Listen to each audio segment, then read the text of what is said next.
honor you, Lord, with all my heart. I worship you.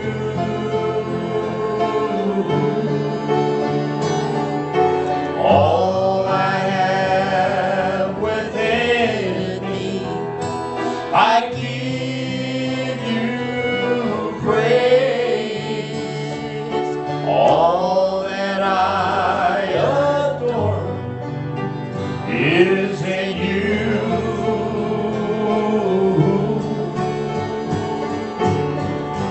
Lord, I give you my heart, I give you my soul.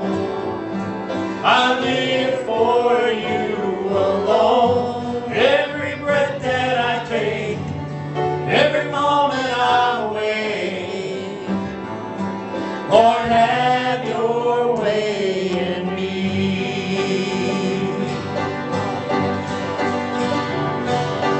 This is my desire, to honor you,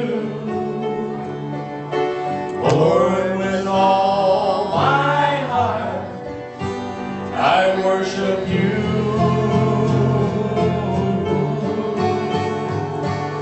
All I have within me, I give you praise. All that I adore, it's in you.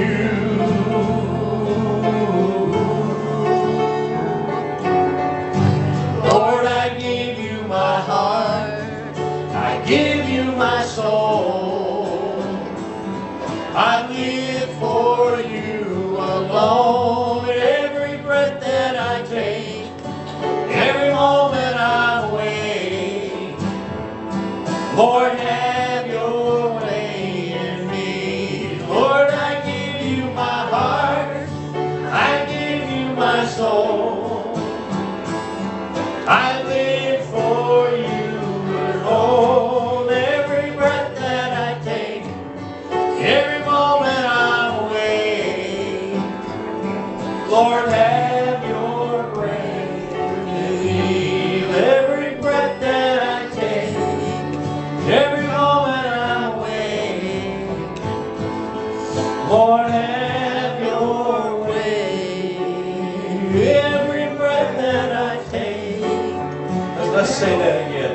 Every breath that I take, every moment I'm awake, Lord, have your way. Every breath that I take a deep breath. Every breath that I take, every moment I'm awake, Lord, have your way in me. Amen. Every breath that I take. Amen. Hallelujah.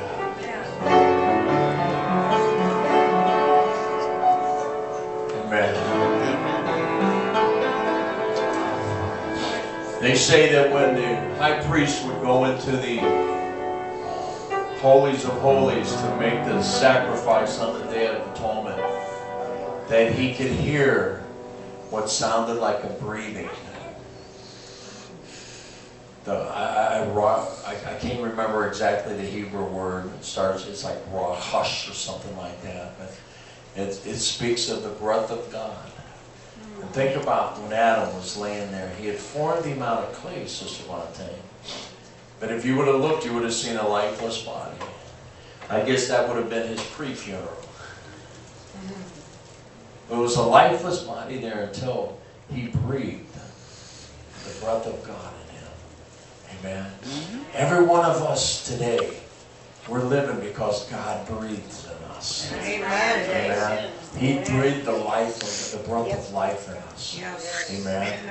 And we need to always be seeking for that breath. That's right. Amen. Just to feel His presence. To be so close to Him. Have you ever been so close to someone you can feel their breath on you? Maybe they're laying next to you or they're whispering in your ears. You can feel the breath. That's the way we need to be with God. We need to be so close to Him that we can feel His breath. Amen. Amen. Imagine the breath of God on you. Imagine what happens. Amen. I remember years ago there was a preacher that would be under such a heavy anointing, he would just breathe. And people would be healed. People would be slain in the Spirit. Now, if a servant of God can be used like that, how much more to be in the actual presence of God and to feel His presence? Amen. Amen. To feel His breath as He breathes on you. Amen. Amen. It's a beautiful thought, isn't it? Amen. We just need Jesus, folks. See, unfortunately, what the world don't understand is they need Jesus. That's right, amen. We all need Him. Amen. You know, we look at our problems and our situations and we just don't understand, how am I going to get through this? It's all Jesus. That's right. I mean, I had a this past week I had what seemed to be a major trial. I'm sitting there Sunday night and about 12:30 at night my lights go out. I'm expecting the lights to come back sometime through the night. I wake up the next day and the lights are still out. And just keep in mind, when the lights are out, that means the heat's out. That's right. Amen. So I woke up with cuddled up in blankets, not wanting to get out of the bed. Come to find out that it wasn't an outage, it was something wrong in my house. I go down and I realize there's a breaker broke, so I go and replace the breaker. Every time I turn it on, sparks and kicking right off. Bring a couple friends over, they look at it, we play with it, move things around, take the meter off, do all kinds of stuff, nothing. Talk to someone who's an electrician, but he's an hour and a half away, unable to get here, so he says it may be that line going from the meter to the box. Got another young man come over, I gave him some money to help him out, and he works on it all day, it's no results.